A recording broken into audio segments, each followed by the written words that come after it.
Being labelled as the next best thing can have an adverse effect on some players. These are 5 Wonderkids from Football Manager 2011 who failed to live up to their expectations.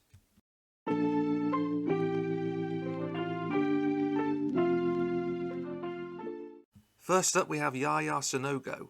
He was identified as a huge talent from his time in the Auxerre youth system. He earned wider recognition with the French under-16 side, where in 1 year he scored 18 goals.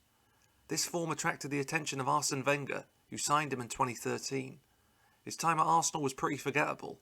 In 20 appearances, he'd scored just 1 goal. After a number of failed loan spells, he returned to France with Toulouse in 2017. I was surprised to find out he's still currently playing for Urartu in the Armenian Premier League. Ravel Morrison, developed at Man United's youth academy, where Sir Alex Ferguson would describe him as the best player he's seen at that age. He would eventually depart for West Ham in 2011. Over the next decade, he played for 10 clubs in 5 different countries, failing to establish himself as a first-team regular. He probably had his best season in 2021 with Derby County, where he played 38 games and scored 5 goals. He's since reunited with Wayne Rooney at DC United. Maybe he can recapture that form again. It may be a little harsh to include Yann M'Vila, but in my opinion, he definitely didn't achieve his full potential. He came through the youth system at Rennes and would make 150 senior appearances at the club. His form with that team led him to becoming a French national team regular. In a rather bizarre transfer, he joined Rubin Kazan in 2013.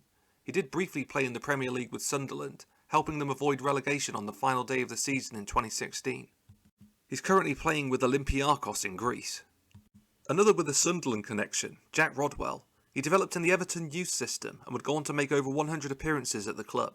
Manchester City signed him in 2012 for a fee of £15 million. This would initiate a stark decline in his fortunes though. Over a 6-year period, he'd only make 101 appearances as he left City and then would move down the divisions with Sunderland. After leaving England, he went to Sydney FC in Australia. Lazar Markovic. He came through the ranks with Partizan Belgrade, where he'd eventually score 14 goals in 65 senior appearances. After a brief spell with Benfica, Liverpool signed him for £20 million. This turned out to be quite disastrous, and after 4 years of indifferent form and loans, he departed in 2018. For 3 seasons, he's returned to Partizan and rediscovered some form.